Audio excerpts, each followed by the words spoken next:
Hello, everyone. I'm sure you've heard the news that we have been officially banned from the Esports World Cup 2025. The previous video I posted was right after the news was revealed publicly and didn't include a lot of new things that had developed, not from the ban, but from the previous video that happened on June 27th, recording of the video. I'm quite heartbroken to share with you that we were officially banned last night of July 1st, announced by this Instagram post. As of this Instagram post right here, the official announcement from the Mlbb Esports official channel. As you can tell, MSC committee is important updates that they are banned, outlined in the MSC penalty index section 2. And I will go over this really quick. This is the section index they're talking about, where team members engage in any competitor game events, activity, live stream, or other way to give competitor game exposure. The competitors' games are defined as MOBA games. And I'm sure you can see all the, violator permanent suspension. I'm not really going to argue about whether they issued, the proper amount of warnings and whatnot to do this, but here's the rule. Regardless, this still falls into the previous arguments that, they don't really fall into the same time frame. But anywho, that's the official post right here. And right after I saw this, I decided to post the video for the maximum impact reach, right away before making a more in-depth video explaining everything that happened, because there were quite a few developments that happened between June 27th to now. And for those of you who want to skip to that moment, I'll give you the time frame on the screen. Anywho, as someone who's already committed 2 weeks of their life in a country across the globe, I'm pretty depressed. For those of you who haven't seen my previous video, again, are wondering why this video, I'm not trying to farm views. The last video was made June 27th, and a lot of stuff changed. Now I'm going to share with you all the events that happened until July 21st, or it's July 1st. And even at one point during that time, we really thought that we were going to play. And I'll also let some of my teammates share some of their thoughts as well. And everything in the video will be timestamped. You can scroll through the timestamps to whatever you want to inquire about. Now, from the very beginning again, I'm going to recap everything that's happened from June 25th till now, and when this all started. If you already watched my video again, go skip the timestamp. Starting off, the HO campaign was previously planned before, MSC, and when they planned it, they made sure that there were no rules being obstructed in the MSC or NACT rulebook that could potentially cause harm in doing the campaign. Had knowing these rules wouldn't matter anyway, I'm sure every party involved would have done things differently. June 25th comes around, and the HOK campaign is publicly announced. As soon as it was announced, Moonton sent us an official warning that we'd be banned from participating in EWC if we were to proceed with the campaign. We, as in Hoon and Zane. Dave, his team, and us playing were all very confused. In the first paragraph of the rulebook, it states right here. First paragraph of the rulebook, it states this. Instruction purpose: these official rules will just Bang Bang Season Cup apply to each of the teams who qualify to play in the MSC July 10th to 25th, August 2nd, in 2025. And, I've had time to look over this, and I've heard people say that you can interpret this two different ways. Whether it applies to every single team period overall that have qualified. But, I really think that's you're thinking it's not really the transparency of this rule is so stupid. It's not a very transparent rule at all, even if you use that argument. I would think a general interpretation of this rule would be, hey, these rules apply to each of the teams that qualify to play in the MSC from July 10th to August 2nd, 2025. At first look, you would think that, okay, this is going to be from that time frame, But anywho, regardless of how you interpret it, I believe general people will interpret it as, hey, these rules don't apply until this time frame. Even, Dave's lawyers that he talked about thought of it this way. And yeah, if people who are professional think of it that way, and it still gets misinterpreted or confused, it really should be clarified. There's also the same rulebook in the NACT rulebook, which states the time frame of the season. And I will show you that as well. Players are prohibited from receiving public sponsorship from competitive MOBA games during active NACT season from May 9th to May 18th, including Honor Kings and all that whatnot. So the time frame still doesn't really collide with either of those. And one would think, why not Zane and Hoon just back out of the campaign? But they had already signed the contract for the campaign a while back. They could not handle the damages that would result from breaking the contract. Think about it. This is one side is a side contract with stated damages that they cannot disclose due to NDA and obvious reasons. And the other side is threats with no actual basis. Dave had spent lots of money on lawyers to debunk this and see how Moonton could actually do this to us. From everyone but Moonton's standpoint, this all looked like bullshit. The first question was, what rule did we break specifically that would deny us from competing? There is one rule in the MSC rulebook regarding advertisement of competitor games that would not be allowed. The one I showed you earlier. This one, the penalty rule. But also say in the rulebook again, I already showed you the given time frames for NACT are May 5th or May 9th to May 18th. In the MSC rulebook, the exact same time frames are July 10th to August 2nd. The campaign time frame was June 27th to June 28th. Obviously, it doesn't align. It still goes back to the time frame thing. Dave and his legal team refuted this logic, and then Moonton gave us this official reply right here. Now, I will hide my camera because I forgot to in the previous video, but you can go look over it yourself. They said that the phrase from July 10th to August 2nd, 2025 is a temporal modifier that qualifies the clause have been qualified to play. This being the date tells us which team the rules apply, and the teams qualified the tournament takes place between July 10th and August 2nd, not when the rules are in force. So the time frame restricts the event, not the applicability of the rules. And again, it's just really weird how they put that rule. I can see how some, if you're reaching for it, can interpret it that way, but the transparency of it is still in question. And that is ultimately what this boils down to.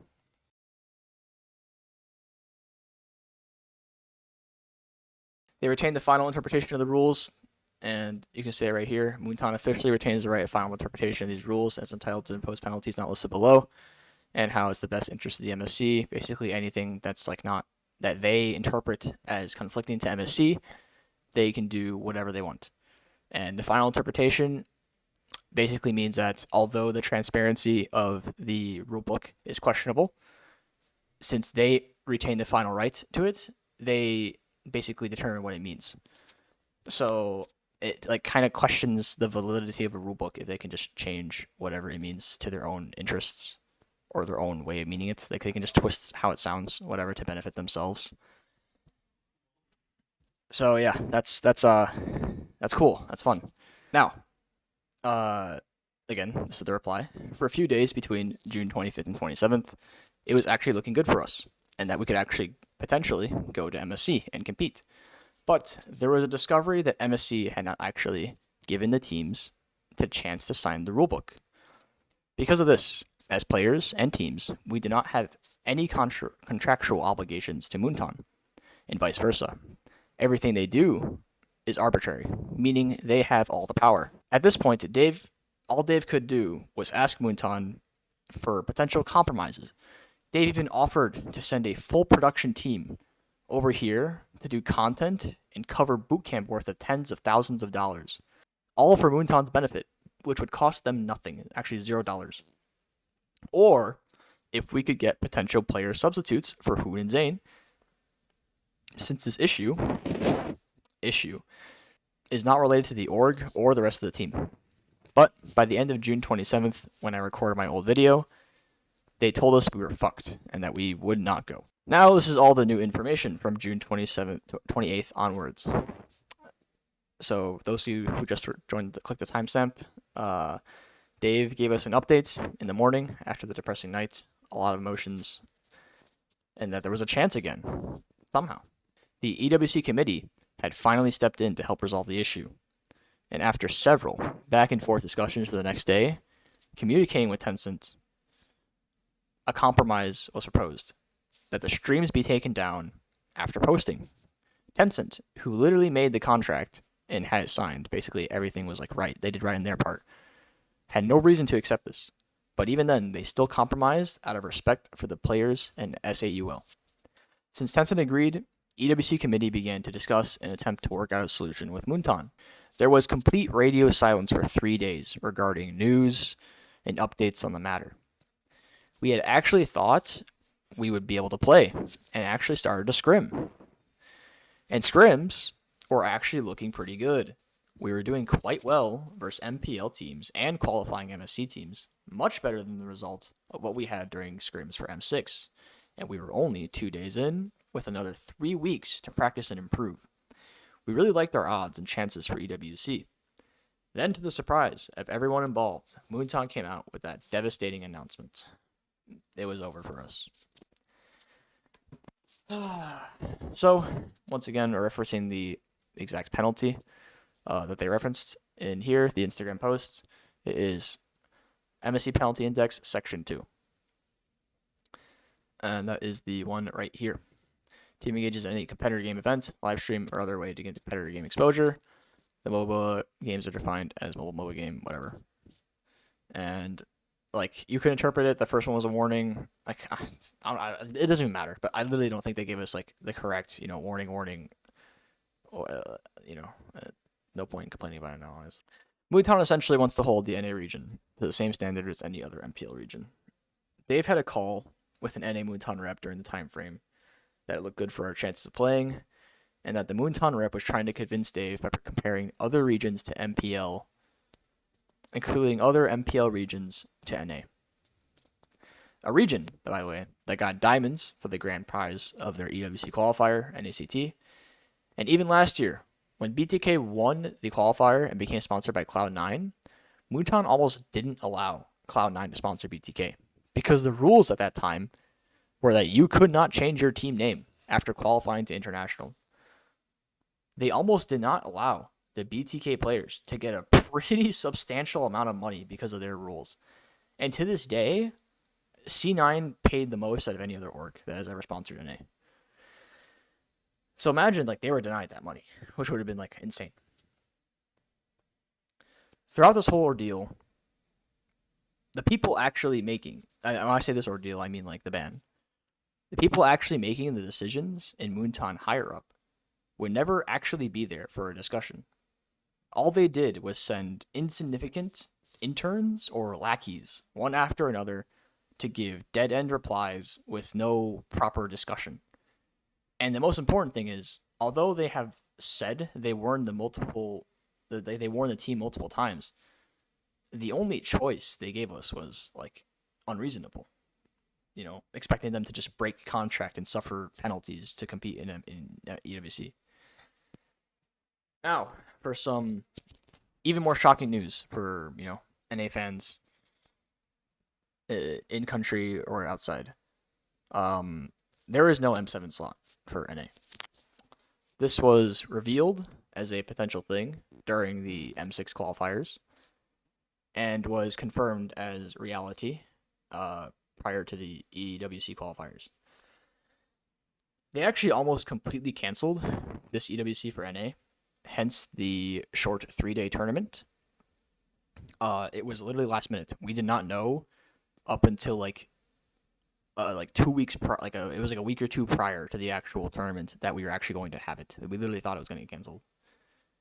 Moonton does not care about treating us fairly or giving us a chance. It's just pure spite and dropping the NA region entirely at this point. If you don't know, NA is actually one of the highest profit regions for Moonton, and let me explain first. NA does not make the most amount of money as other regions in sheer revenue, but it makes a lot of profit because Moonton doesn't need to put money into NA or invest at all. At this point, has stopped putting money entirely. We got diamonds as our prize pool. They probably still think that NA will just sell as much skins without supporting the region or the community at all. They don't understand that like people are going to leave over this bullying nonsense. Now, I've seen a lot of people that have sided with Moonton on this. Definitely not a majority. The vast majority has been like not like supporting Moonton, but there are still a minority that are. And for various reasons, I'm going to discuss about. I already mentioned the one earlier, how the interpretation of the rule could be loosely interpreted, but the transparency of that is still questionable. Aside from that reason that I've already covered before, the biggest argument I've seen is that why would you advertise a competitor even outside of the rule timeframe before an upcoming tournament? And that no other professional industry would do this. LeBron James would not advertise Adidas whilst partnered with Nike during offseason. But this logic is just kind of flawed. Moonton does not reward us with any money for our NACT even, or outside of it as influencers. Mobile Legends in NA is a pure passion project, not a financially suitable one. There is quite literally a handful of people, less than 5, that make a livable amount of money in the US from Mobile Legends. The money they make isn't even from Moonton. It is from their own work growing themselves with little to no monetary help from Moonton. And outside of that handful, which is like 5 or less people, nobody makes a livable amount of money. It's a full-time Mlbb in the US. I'm 100% serious. It is 5 or less people that make money.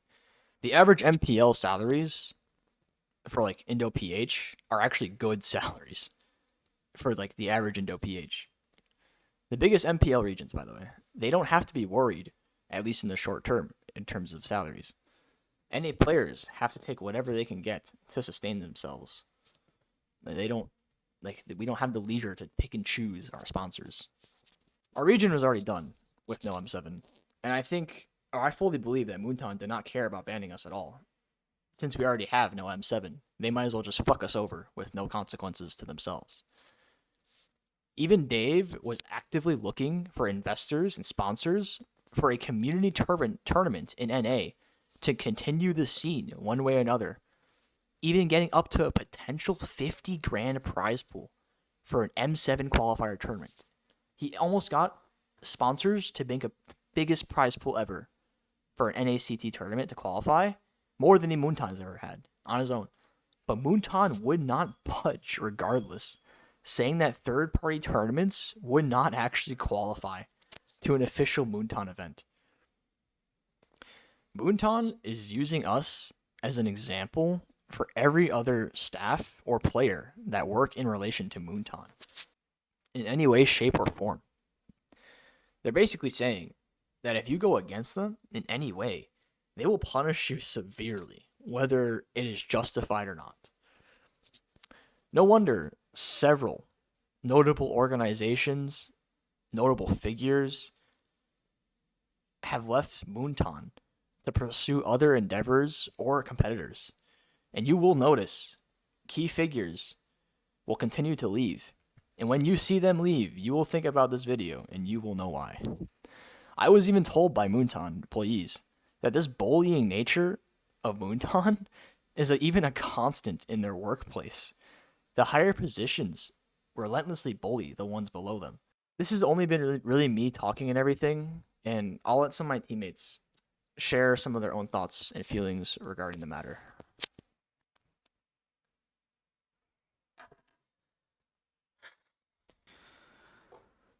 All right. Hi, this is Hoon. I'm here to talk about my experience and opinion about this whole situation. I've noticed that me and Zane, especially, getting a lot of heat and blame about what's going on, and then I just want to say that if I knew this would have been the result, definitely I wouldn't have taken the deal in the first place. And then it was right after NACT that I was introduced with the sponsorship, which was around in May back in Oklahoma. I heard that there's gonna be a sponsorship deal with HOK, and then I said okay, because well, that's how it usually goes with any sponsorship deal with the agent. When we were actually in the PH, we were gonna go with the sponsorship deal that we planned on a month ago. Then when this was on public, Moonton notified us that we're gonna be banned if we proceed with the campaign. And then when we, me and Zane especially, when we heard about the news, the initial thought was to back out of the sponsorship deal. Obviously, um, we talked with the team as well, and then we talked with the agent. We asked Dave, can we back out on the deal and then play the EWC? But obviously, the contract's been already signed apparently, and then we cannot back out on the deal because they'll be breaching the contract. And then breaching the contract is far more severe than what Moonton has been threatening us with. So we had to proceed with the stream, and then that was the only reasonable or valid move that we could take. And the team knows that as well. So at that point, it was too late. And then we were just hoping on that Moonton wouldn't go this far to just basically ruin our career. But they did, and I feel super bad that I could not compete, and then I feel like um, taking the chances away from my teammates as well. So I'm probably just gonna just split the sponsorship money with the team equally. I'm pretty sure Zane would too, because we've talked about it together. So that's what we're gonna do. And yeah, there is no real winner in this situation. That's why like I really don't understand the whole thing about this, because M7 is NACT was basically cancelled, and then this was like we've known this since months ago that this MSC NACT is gonna be the last NACT, and then we were paid in diamonds for the tournaments that we flew to Oklahoma together for better ping to play. But I'm just speechless about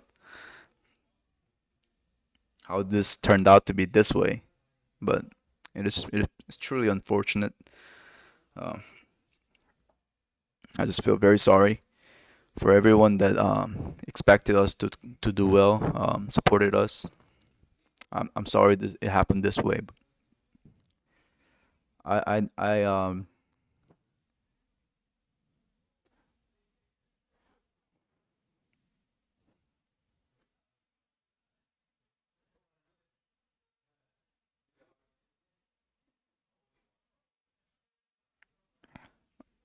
So, boys, we're back. Mostly we talk about AWC and the bans and whatnot. Nothing really much to really say other than us getting DQ'd. But I will say that it does feel like shit. Working hard for this, right? We worked for like what 3 4 months. Came all the way for NSCT. Then we came all the way to the Philippines for this, just to find out we're getting DQ'd. Sent back home immediately too, right? It's kind of fucked, but at the end of the day, we don't really have any say in anything. They made it. They made their decision, whatnot. So that's where we're at. Getting sent home doesn't feel too good, but I mean, at the end of the day, again, nothing much we could do. I will say, as somebody who wanted to, really prove that NA wasn't weak, I really like. For me, this meta was so good for me. I really liked it a lot. I enjoyed it. Right, the scrimmage here were going really good. Everything about the events that unfolded were truly unfortunate. To be completely honest with you guys, I did not expect this to happen like at all, but it did, and it kind of hits hard. It is what it is, though. Nothing really much to say. I'm really tired. I'm flying back soon. As I'm making this video, I'm flying back in like, I don't know, like 3 hours, 4 hours. So hope you guys, I appreciate you guys, everybody that's, with BTK/S8UL. I love y'all. Hope you guys support me and the team and what we do. Onwards. Thank you guys. Bye bye. This has overall been a terrible experience, a waste of time, and a life-changing, cruel results of pure hard work and efforts. I hope you continue to support everyone involved Zane, Hoon, me, Zia, Carlos, Shark, SAUL, Tencent, and HOK wholeheartedly. We tried to resolve this peacefully, and all Moonton did was shake their asses in our face and not even give us one last chance to change the perspective of NA. So with a sad farewell, goodbye.